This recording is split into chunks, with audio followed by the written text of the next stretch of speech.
Oops. Check it again. I once gave a presentation and one of the audience members hit the tripod and it went, got a great talk to the wall. You know? So anyways, there's my bio. And some of you may know that I've written some, and let me get out of the way of whoever I'm standing in front of here. I did some articles this summer, about 21 articles for the Courier-Journal on Louisville history. These were some of the latter ones that I did. They paused it for the time being, and we'll see if we pick it up again. But it was really nice going back in history and doing some writing on that. I do have some books here this evening. My wife is trying to get them all out of our basement. So we got a fire sale here tonight. If anyone's interested, Haunted Houses of Louisville. I do include, come on in, Walt. I do include the Culberson Mansion in this, which I call the most haunted house in the metro Louisville region. And if you buy my book, you'll find out why. So anyways, here we go. The great disasters in the Kentuckiana area. Earthquakes, fires, floods, and tornadoes. So let's start with earthquakes first. So most people think that earthquakes in our region aren't here locally. They're all out on the west coast. But if you look there right in the center, you have a dark pink area that is a major earthquake zone. It's the New Madrid earthquake. Hopefully y'all are familiar with this. And in the early 1800s, 1811, 1812, there were some major earthquakes here. And the map over there on the left, the graphic, I think are recent earthquakes, and not too long ago we had a number of earthquakes.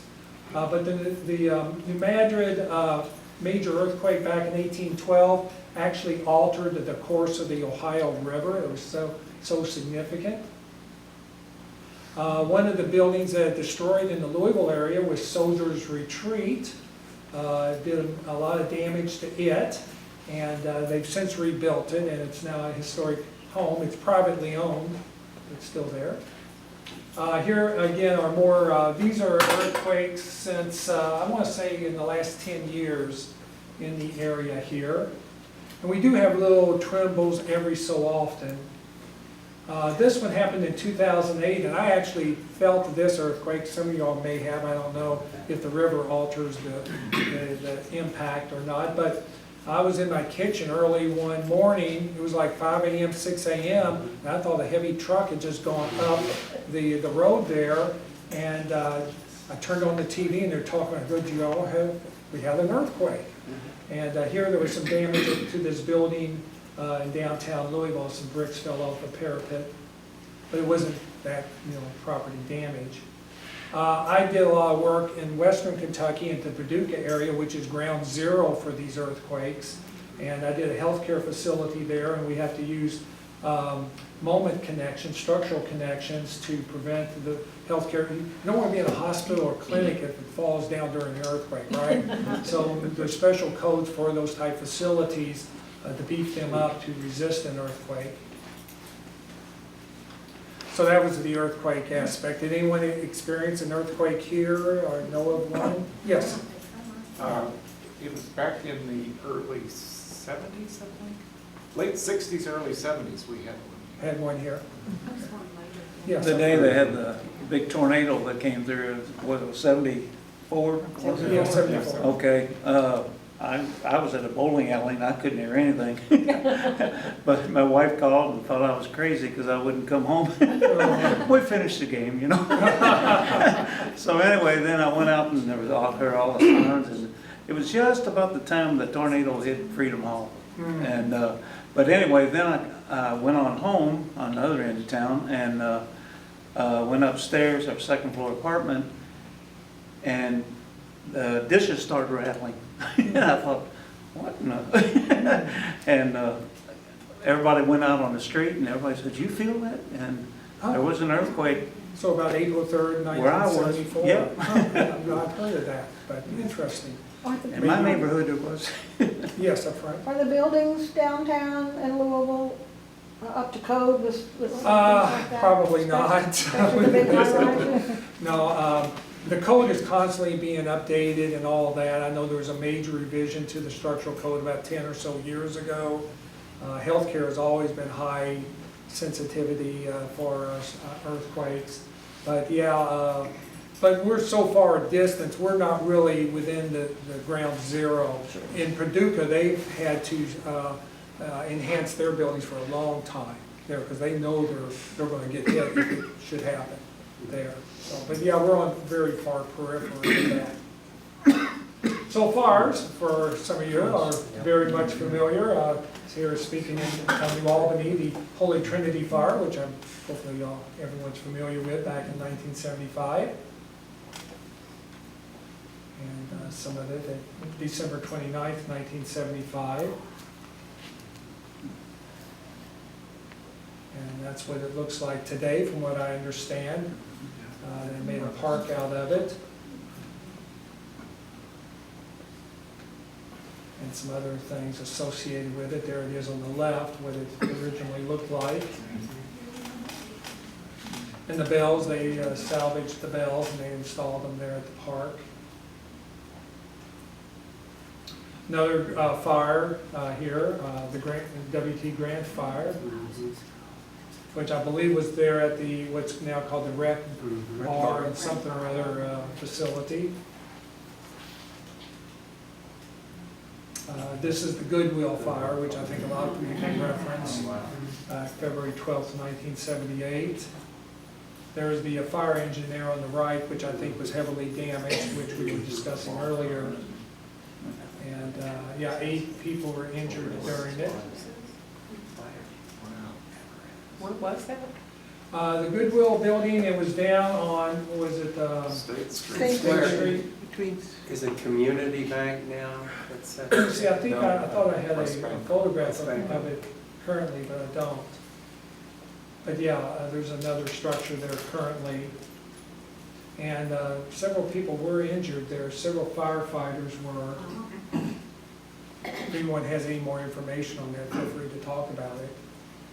But yeah, the fire engine was damaged, and I understand the siren was saved and is over at the Vintage Fire Museum, if I have that correct. The B&O Railroad fire.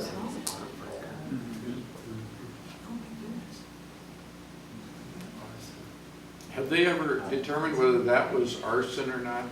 I don't know, is anyone more familiar with that, Dave? I think it was arson. I think that's what they decided. Was it, I think it was vacated, it was probably a vacant building.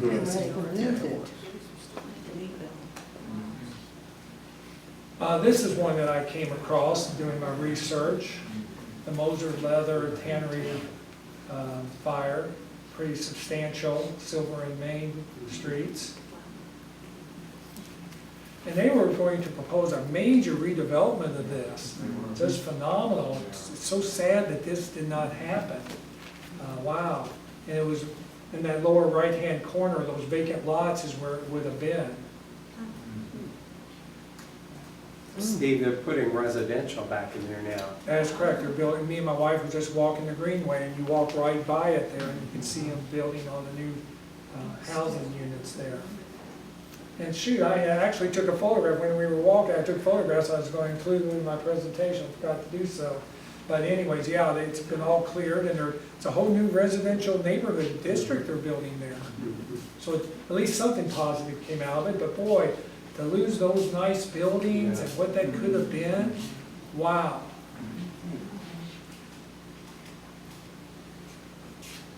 This is the one I most remember, even though it happened way before my time.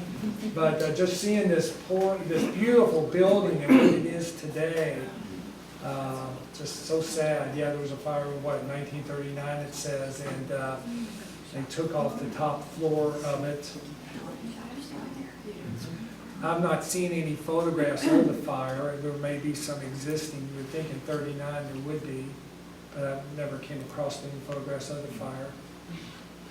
Now then, one of the interesting things about the evolution of firefighting over the last 50 years, the black and white photograph that you see there was taken in the mid-1970s. And if you notice the fireman, he's pretty much exposed to all of the smoke there. and he doesn't have his apparatus on, his oxygen and all, so he's inhaling all those carcinogens that we, unfortunate architects, put into buildings back then, all the asbestos and horrible stuff that they used to build buildings out of. And we unfortunately lose a lot of firefighters due to the cancer-causing materials. But look at how they were fighting. Nowadays, you see in the upper left-hand corner, they all wear the oxygen and the mask and all that. They protect themselves as much as possible. But that's just as transmitted here the last 50 years, transformed. So now, so that was a lot of southern Indiana fires. Here is some regarding Louisville. I wrote an article on major fires in Louisville history, and you can see that, and we'll discuss these. So here are some of the significant fires in Louisville history. Down at 6th and Main in downtown Louisville, it was known as Fatal 48. That was the pool box that people, it was number 48 pool box. And a lot of firefighters were killed in that district due to those fires back in the late 1800s. You see 1886 to 1897, 13 firefighters were killed, 8 civilians and all, due to box 48. So whenever they talk about Fatal 48, the firemen back then hated to hear that call out that there was a fire in that district. And you see some of the others, Bourbon Stockyards, wow, that must have been a mess back in 1903 trying to clean that up. And by the way, the Hillerick and Bradsby fire, I see it listed there, but I need to delete that. We've done some research and we don't think that fire actually happened. There was some misinformation out there on the internet. Who would have thought there'd be misinformation? But we couldn't find that about the Hillerick and Bradsby fire, so I'm going to delete that part. I am, as may have mentioned, on November the 7th at the Vintage Fire Museum, I'm going to be giving a talk solely on building fires. And we'll discuss all that. What time, Kurt, does that start? Is it 7 o'clock. 7 o'clock at the Vintage. If you've not been to the Vintage Fire Museum, now's your chance to go there. And so a few more fires there that you see. The one I remember the most was at the First Unitarian Church there at 4th and York, as you can see, built in 1871. It had a major fire in 1985, pretty much devastated the old church. I went by the next day, and it was very cold when the fire happened, and the firefighters dumped so much water on it, it was an ice palace, totally glazed over. And by the time, and I took photographs, slide photographs, which I've since lost to history, but yeah, what a tremendous fire that was. But the congregation decided to stay in downtown Louisville and rebuild. And so here's what it looks like today. It's a beautiful facility. We at the Louisville Historical League have done several events down there, and so glad that they were able to save the exterior walls and rebuild the interior. This just happened in the last 2 weeks, the St. Paul's Church fire on Broadway and Brook. Back 30 years ago in 1995, the congregation had moved out and they wanted to sell that nice church to a developer who was going to tear it down and make a surface parking lot there. And we horrible preservationists said over our dead bodies are going to do that. So we were able to landmark it, but we also told the congregation, gosh, yeah, one developer wants to buy it. Maybe there's another developer that may want to buy it and save it, which all we said was put up a for sale sign and see what happens. Soon enough, a doctor's group came along, purchased it, and turned it into a healthcare clinic, where it lasted till about 2020 when COVID hit. It's been pretty much vacant since then. Then on the right, the little rectory building there, they had a fire a few years ago. Let's see what that looks like. So that's after the fire of it. And it still looks like that today. I keep telling the landmarks people they need to put a big tarp over that. It's probably to demolish the interior structural. But it's an out-of-town developer that owns it. And we have several developers local that want to buy it and turn it into something, but they can't reach this guy down in Nashville. He won't return calls or nothing, or so it's been a horrible experience. And here was the fire that happened 2 weeks ago. Fortunately, the stone facade, all the stone has been saved, it's very well structural. The nave of the church on the back side has been pretty much demolished, but the front side is still fairly good. That's what it looks like today. Well, the day after the fire. They've since boarded it all up. The most major fire in the Louisville region was the GE fire of 2015, about 9 years ago. Just phenomenal. It was a 7-alarm fire. Does anyone know what 7 alarms mean? And I'll explain it. Kurt and Pam, you tell me if I'm correct on this, but to me, the number of alarms means how many units or fire stations have been called out to fight the fire. Does that sound about right? So it took 7 companies to fight this fire. Normally you have a 1-alarm, 2-alarm, or 3-alarm fire. It's usually the most worst. This was a 7-alarm. They used every firefighting unit in the region to fight this fire. You can see them all there lined up there along the perimeter. GE also has their own fire department that's on. And this pretty much overwhelmed them, I'm What was the sure. cause of the fire? Was it the welders? Usually there was a welder's torch involved in this. I'm not sure what touched this one off, but it was probably, they were probably doing some maintenance or something in the building and it went up. The St. Paul's fire was caused by a vagrant getting in there and starting a fire. It was a cold night tonight, and he started a fire to get warm, and guess what? Here we go. The Whiskey Row fire. Now, this one was a welder's torch. They were doing renovation, and the welder's torch set off the fire. Again, this happened just after the GE fire in 2015. Just phenomenal. And we had just saved it. I'm not sure if you're all familiar, but the previous mayor wanted to demolish Whiskey Row, wanted to tear it all down. Again, we horrible preservationists had to file a lawsuit against him to save the properties and all that, which we were able to, and an investment group came along and they were going to restore all the buildings. By the way, when everything was finally said and done, they had a big celebration to show off the restored buildings. Guess who did not get an invitation to the celebration? But the mayor took all the credit for it. What a great job he did. But he wanted to tear it all down. So we saved it, but then this happened. We're like, oh, geez, go all that trouble to save it, then this happened. But fortunately, they were able to, they were structurally sound and able to be rebuilt. And we hear that all the time. Well, the building's going to fall down. You might as well just tear them down. They don't build them like this anymore. And these are very well structurally built, the beams and all. And so here you see Brown-Forman put a distillery in one of them there. And it's just, if you've been down on Whiskey Row, it's one of Louisville's top visitor attractions now. But we preservationists get no credit for that. Here's some of the interior. If you've not been down there, I highly recommend, if you have out-of-town visitors, take them down there. Me and my wife are always taking out-of-towners down there.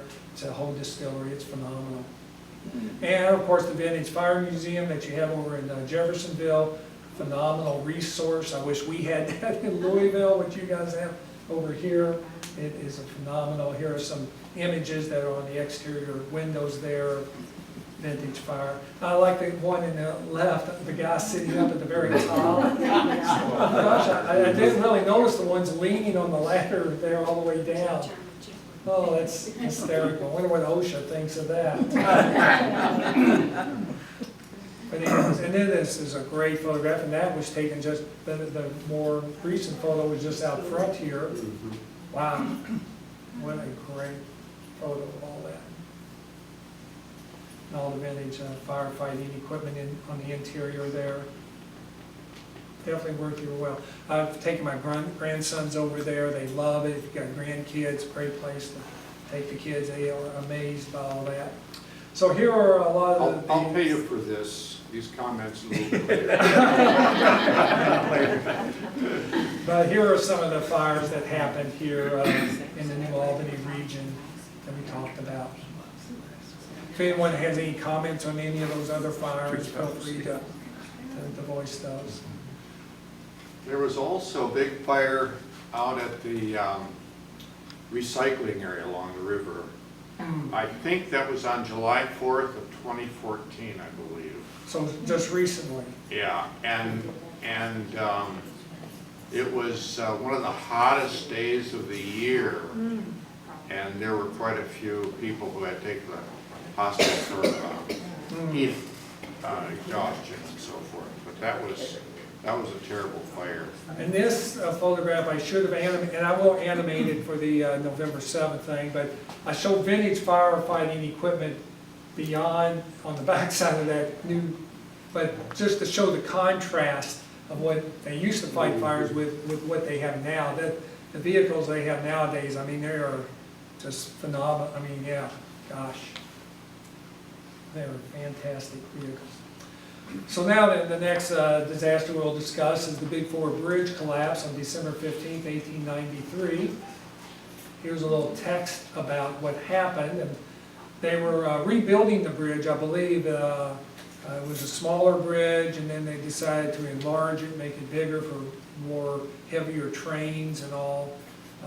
I think they were going to make it 2 tracks, I think. Or was it 2 tracks and they were going to make it 1 track? But anyways, trains had gotten much heavier, so they had to rebuild, just like they did the K&I bridge. They had to rebuild K&I due to the heavier trains back in 1912, I think is when they rebuilt K&I. But anyways, they were doing this here, and it was going to be a lot bigger bridge and all. And so there's an image of it after the collapse. Wow. There it is before the collapse. And so what had happened was all the workmen were up there on the scaffolding, and a big wind comes along and knocks the bridge over. And I think over 20 workmen were killed. There's the Big Four. Some before and after photographs there. We love, on the Louisville side, the Big Four Bridge. We love, me and my wife walk that bridge regularly, almost at least once a week, maybe twice a week.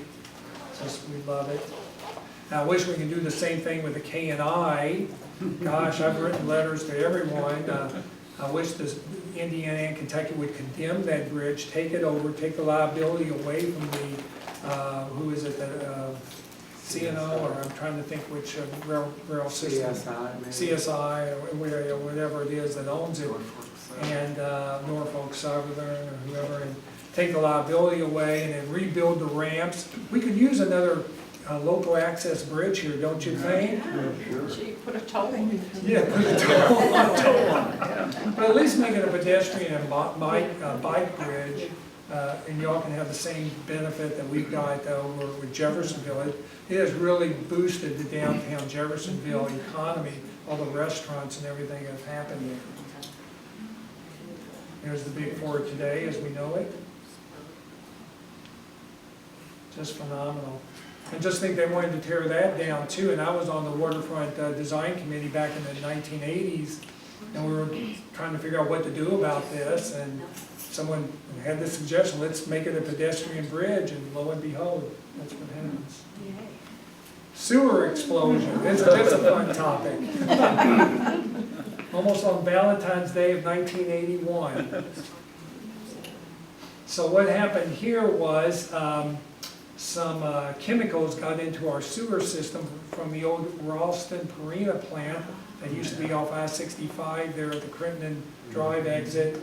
And what is it, hexane it was called, 18,000 gallons of hexane. Not sure what hexane is, but it's highly inflammable from what we found out. And it did that to our streets. Blew up our streets. Where is that? I think I have a map. 9th Street is. There's Ralston Perina, that's where it came from. And it went towards the southwest part of the city. All of our sewers drain to the southwest portion of the city. Wow. So here is the map, and I'll get up and talk about that. So Ralston Perina, here's I-65, Ralston Perina was here. The University of Louisville is right over here, and all the streets just to the south of Old Louisville. Old Louisville was up here, pretty much devastated all these streets in this district here. Wow. You know, that was, I remember that train on the radio that morning, they were talking about the streets blowing up. I'm like, what? I think it happened on a Saturday morning, I want to say. And how it happened was, so they dump all this chemical into the sewers, and a car dragging a tailpipe or a muffler created some sparks that lit it all up. And it went boom, boom, boom, boom, boom, all the way down. Yeah, it was a chlorine barge accident. I'm sure that impacted both sides of the river. I know they had to evacuate both sides of the river due to that. 1972, what, 52 years ago, and we just had some barges get stranded again recently. But yeah, this was a big issue. This was on the nightly news all the time. Afraid to release all this chlorine that would wipe out most of the population in that area. And there's the barge there that got locked. And I forget how they got that out of there, but whoever was the head of the operation did a very good job. DuPont plant explosion, 1965, what, 60 some odd years ago.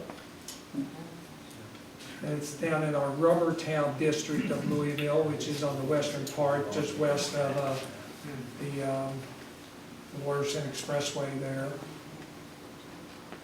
So it blew up. Got some firefighters there treating some folks. There's the plant. I think that's a current photograph of the plant. Speaking of explosions and all, I know a lot of Louisvillians the other day were surprised that something y'all blew up over here. What was it, a water treatment plant or something? Duke Energy. Evidently, we didn't get the memo on the other side of the river. We thought we were under attack. At the top of that photograph, Oh, okay. just the main building, not the stacks. Not the stacks. We're gonna take those down manually, I understand. But everyone on the Louisville side said, what are we under attack? Here's more about the DuPont explosion. Winter of 1978, I'm sure a lot of you remember this disaster. Too many weeks we didn't work. Teachers. Yeah. How many walked across the Ohio? I didn't do it, but I know a lot of people that did. This is the photograph on the right is my photograph. I wasn't actually on the ice, I was actually on the dock over the river, taking a photograph of it there. Just phenomenal. I remember that. There they are, bunch of nuts. No one fell through to my knowledge. And I think that was the last time the river is frozen over.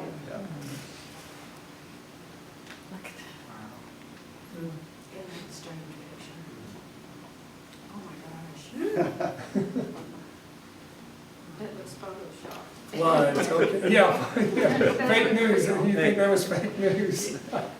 I lived through it as most of you did, and that was, yeah, something else. So anyways, here's talking about some of the floods. I got this off of the New Albany website. Hopefully all that information is correct, talking about all the history of the floods that you've had here over the years. You can see there's just a listing of them all there on the various dates.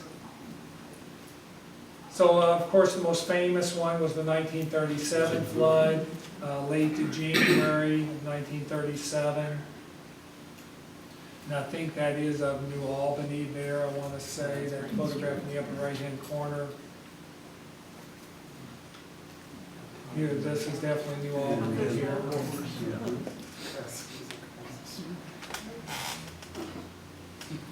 Talks about what happened, all the devastation that occurred and how that happened.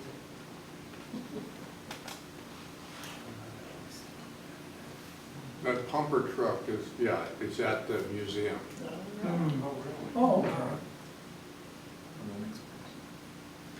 Yeah, with more images of it.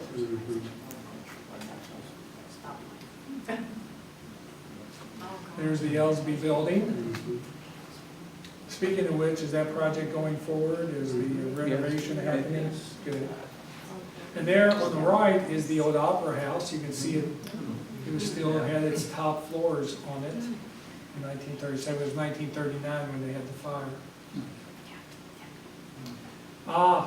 And so here is an interesting photograph. So this is, when I was walking the Greenway, I took this photograph here looking up, the Culberson Mansion is there in the distance. So I contacted the Culberson folks and I said, hey, did the flood get into the Culberson? And they said, no, it stopped at the carriage house. So there I did a little graphic to show how the water got. But it got to the carriage house, they said, but did not get into the building. Some newspaper headlines about the flood. This is the flood in the Louisville district. All the light blue is where the flood waters went. And in Louisville, Beargrass Creek really impacted the city. It got farther in because the flood waters rose and they came through Beargrass Creek and got in more into the center of the city because of that. And I'm guessing Silver Creek had a similar situation. When the waters came up, it came in through Silver Creek, I believe. And I'm guessing, you know, in Louisville, we put these huge gates up there at Story and Millwood Avenue. If you're ever driving through that area, you see this huge MSD station there with these big gates. And when the floods come, we drop these gates to keep the water from backing up into Beargrass Creek. But I don't think y'all have done that to Silver Creek, to my knowledge. So if we get a big flood, the waters come through there, I guess. I don't know how you all are doing it. There's gates. Are there gates there? It's an earthen. But will they, are they able to shut it all down, just drop the gates and shut it down? So, okay. If you've ever been to San Antonio, they have the river wall. And inquiring minds want to know, well, that's a river, right? How do you stop the flooding when you have a river? Well, if you've ever taken the little tour of that San Antonio river walk on the little boats that they've got there, they take you actually outside the district and back in, and you go through the flood wall system that has huge gates. So when that river floods, they drop the gates to keep it out of the downtown district. The same thing that we've done here in Louisville. Do you know how they recorded how far it went up? How far up what? How did they, so you've got the flood up into the streets, up near the Culberson, somebody's recorded that. Yes. On this. Who, was there somebody that went out and measured where the flood was? I know in Louisville, we've actually got signs around, if you look closely enough throughout the city, we've actually got signs called Flood 1937, and we tell the watermark at various locations. But somebody must have gone and measured that and recorded it. That's I'm correct. curious about that piece of it. Yeah, I'm sure the Corps of Engineers probably had that information. They had a watermark on Holy Trinity Church, and it was, it encompassed the steps, but it didn't go over the Oh, threshold. wow. And then Main Street used to be called High Street because of that. Well, here is the district of Jeffersonville and Clarksville. That flood pretty much devastated their downtowns. And there's a photograph of Jeffersonville. This is the Colgate clock stops in Jeffersonville again. This is, I think that's the K&I Bridge there in the left-hand side. So this would be near New Albany area, Clarksville area. There is Jeffersonville. You can see the old library there with the dome in the background. And here in New Albany, y'all have this graphic near downtown talking about the flood. And then in Jeffersonville, if you've walked the Big Four, you've seen the Big Four Station Park that they've done there, and they've got these pylons. And the pylons change colors as they go up, and that's where the 1937 flood crest was. And if you've been to Shrimp's Confectionery, they got on the upper walls where the flood was. Look at that. Wow, I never noticed that. So the fire museum is about 8 blocks from the river, and we have photographs that show that at that time, the water was approximately 10 feet above the floor level. Some more photographs. This is of the Butchertown area of Louisville. This is southwest Jefferson County. It pretty much devastated West Louisville. And that's one reason why a lot of people moved out of West Louisville to the east end because of this. This is Broadway, I believe. If I have that correct? Yeah, Broadway. From the Brown Hotel. Broadway again, the old St. X High School. Lincoln walking on the water. And this is a fake news photograph too, because the water actually went up over his feet, and the Courier Journal photographer waited for it to come back down. Some more recent floods, 2018. This building actually was designed to be out of the floodplain, and it got windows at the stair towers so that boats can go in and get up into their offices if it's flooded. I like the photograph in the lower right-hand corner. Truth in advertising. This is in southern Indiana. I guess it's down by the casino or whatever, but I just didn't want to be around the next week or so to clean up after this situation. Jeffersonville has the flood wall, and you folks have this earthen dike and also a flood wall. There's New Albany with a flood happening. Okay, let's talk tornadoes. We're known for. This is in Jefferson County, tornadoes since 1830, and some of them do go over in southern Indiana, but not the big one. Oh yeah, is the big one up there? Yeah, I think there's something listed 1917 up there. So anyways, the 1890 tornado started in southwest of downtown Louisville, went up, devastated the Main Street district and all, went into southern Indiana, went over into Jeffersonville, and then came back into Louisville. So it did a big arc and did a lot of devastation then. Some graphics about it.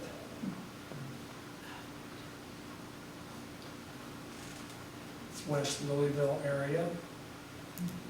West Main Street. Tore down, devastated this beautiful church you see in the upper left-hand corner. They did rebuild it afterwards in 1892. Then urban renewal or removal took it out again. A nice church. And here's some more photographs. When it came back around on the Louisville side after going into southern Indiana, it hit the water company and tore down the water tower. And a number of years ago, for the anniversary in 1990, the city put up this nice memorial to it, the site of the little tornado thing at 8th and Main. But that has since disappeared. No one knows what happened to it. The building owner, which is Michter's Distillery, didn't want it in front of their building, so they had the city remove it, and it's not there. It's joined a lot of our other public art, which I won't get into. So here is a great book. I'm not sure if Gary is here this evening tonight. I'm not sure who he is, Gary, but I think he's still with us. If y'all know who Gary is, Gary Purley, who wrote this book. And I used this for the next series of the cyclone of 1917. So it started west of Corydon in Walnut Valley. I've never heard of Walnut Valley. Y'all may know of it, but it pretty much paralleled I-64. So here's some more of it as it went from Corydon on over into New Albany there on the right. Again, What's the difference between a cyclone and a tornado? well, I'm glad you asked, because I looked that up as well. I said, well, what's a cyclone versus a tornado? So per what's on the internet, again, to take it with a grain of salt, but a cyclone happens primarily over water. It's a water-based tornado, if you will, and an actual tornado is land-based. That's what they say on the internet. Anyone dispute that? But yeah, a cyclone is water-based. So So it was a cyclone because it went over the Ohio? I think they just named it that, Okay. and y'all have kept it. They hadn't up. read the internet. Yeah.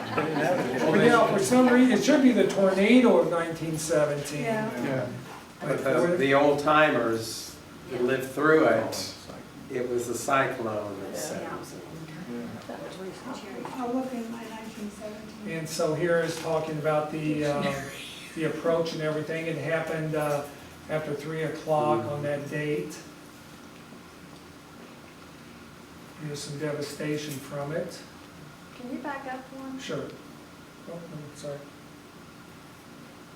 Tops of the knobs is what I was looking at. Is that Floyd's knobs evidently? Oh, yeah. It says the low clouds of the approaching storm rolled over the tops of the knobs, almost clinging to the It was, ground. that would have been more Silver Hills. It rolled over Silver Okay. Hills and then down. Court and Pine. Yeah. Yeah. Some more devastation. And you can see the path as it went through New Albany there. And again, I got all this information out of Gary Purley's book.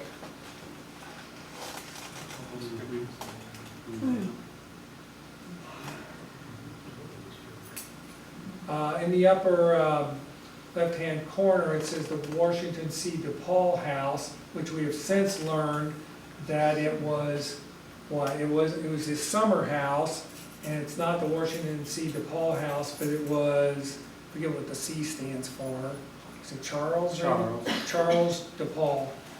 And Charles C.W. DePaul House, so that was kind of incorrect reference there, but that house was north of New Albany. It was his summer house, from my understanding. And I could not find an actual photograph of that house. Steve, on that bottom right-hand corner, Yeah.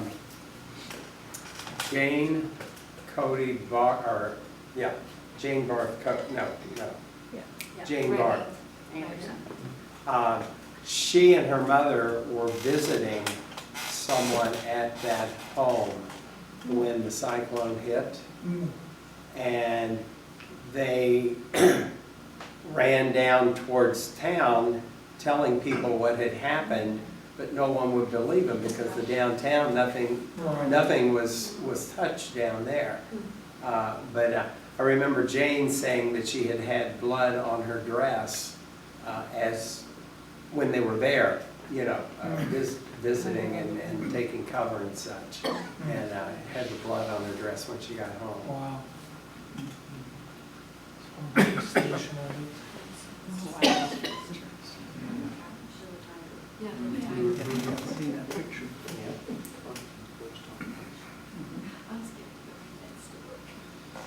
Here's talking about the mayor at the time, and he went out and he was able to get some things going. He had the natural gas cut off, I think the electricity had cut off, various things to minimize any further damage.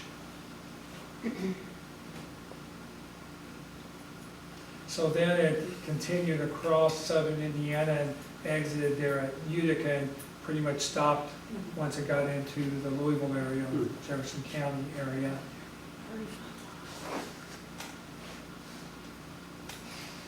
More talking about the aftermath there and the rescuers and all. Now I won't get into this one individual that got injured by the picket fence, but it was kind of gruesome injury, but he did live.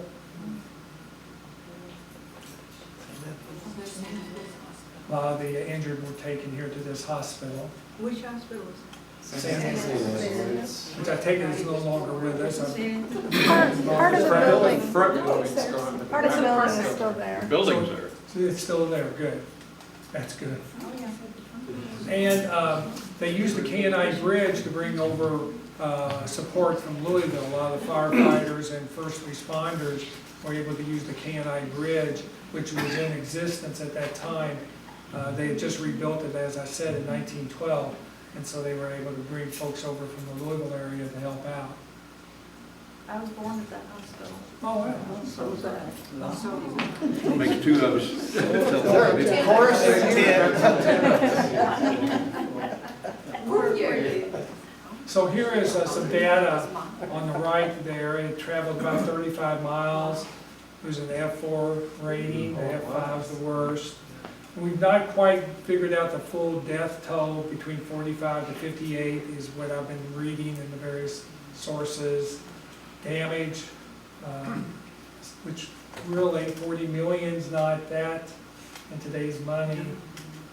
And it was quickly forgotten because World War I was happening or getting ready to happen. And so nationally it was not a big issue because World War I was happening. Some more info there.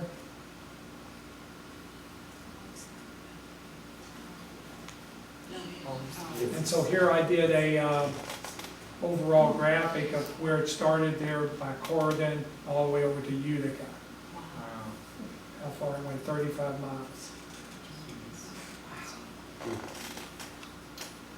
So just some statistics, which I think Dave Barksdale sent me this information.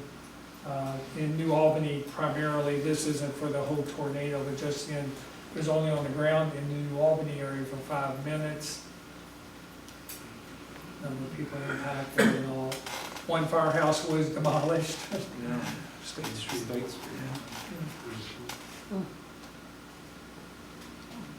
It's a big path, big swaths.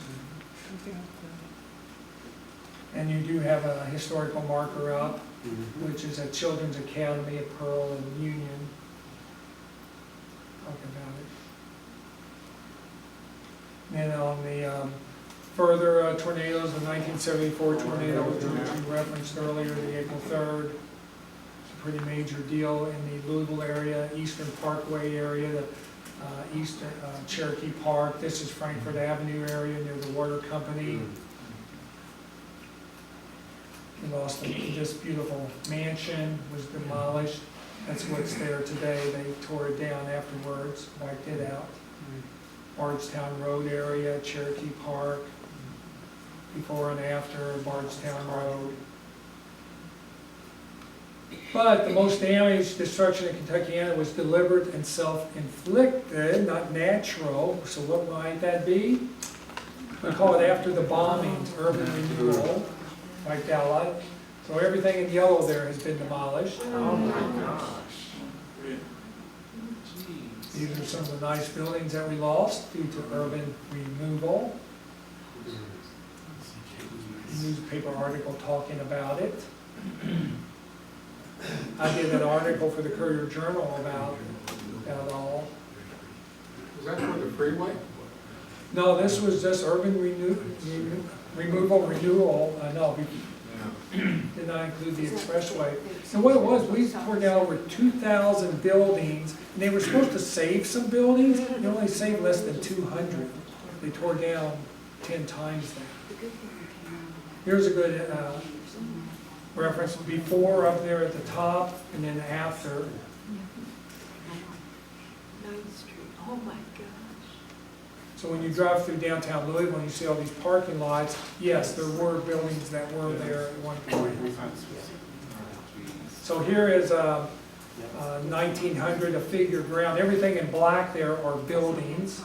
And that's what it looks like. Everything in white is open space now. So you can see, go back, see the density, how the city has changed. And thanks for viewing.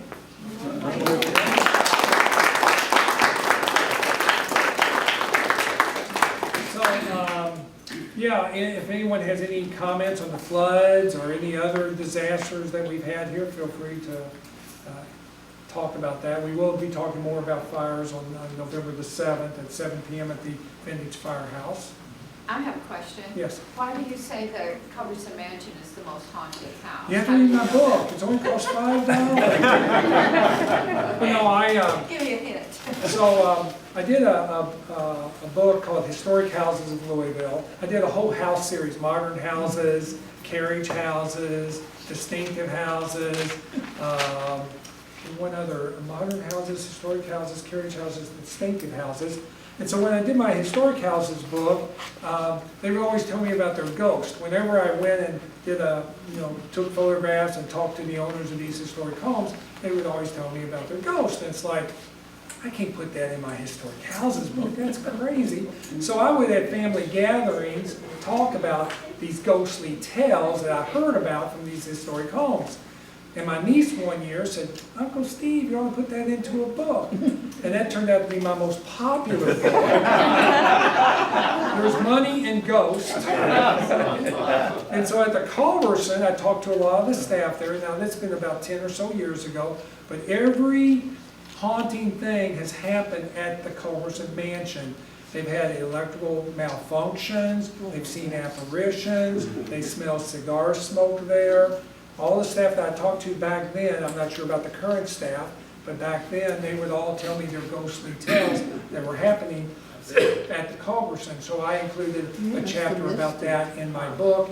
But I talk about Waverly Hills, which is Ghost Central of the United States, Talk about the most famous ghost of Louisville, which is the Lady in Blue, who haunts the Silbach Hotel. One of my best stories I have in the book is how I found out about the Lady in White. Being a historian, you're like, supposedly ghosts happen when there's an accidental death or traumatic death, murder or suicide or something like that. That's what creates a ghost, according to the ghostologist. And I always heard that there was a ghost at the Peterson-Dumino house, where the Louisville Historical League is based. And it's like, why would we have a ghost there? There's been no deaths that we're aware of at that house. So as a historian, I got to know what's creating this ghost. And by the way, we at the Louisville Historical League had actually seen the ghost. Well, a couple of years ago, we were having a board meeting there one evening, and all of a sudden something white just went flashing through the living room there, honest. And and this wasn't me, all of us were like, whoa, what was that? We all got up and looked around. We could not figure out what would have created that flash of white through the living room. So what creates this ghost? And so I did it, and you have to read the book to find out who is the Lady in White. I did find out the reason why, and very fascinating tale of the Lady in White. So anyways, other questions? Sorry about that, getting into the ghost season with that. But anyways, yeah, that was a great going back and all these disasters. Me as an architect, I'm always interested in how we can build better buildings, and we learn from things like that. Nowadays we all have sprinkler systems, we have smoke detectors, we have exit signs, but back in those days they didn't have that sort of thing. Fatal 48, those, in fact, back in 1910, the city council wanted to lessen the building ordinance to lessen the fire protection of buildings back in 1910. And fortunately, my architectural brethren back in those days all banded together with the fire officials and told the city councils, no, do not lessen the travel distances or the building materials. And they kept all that in, and the buildings were much safer because of that. But some of these unscrupulous developers would like to take some of this stuff out to save a buck or two, but it endangers all of us. And so fortunately, we as architects and fire officials and all are always on the lookout for that type of thing. But anyways, we always want to learn from past incidents like this. Any other questions? Okay, well, good deal. I'll cut the tape off here. Thank you good very deal. much. Thank you.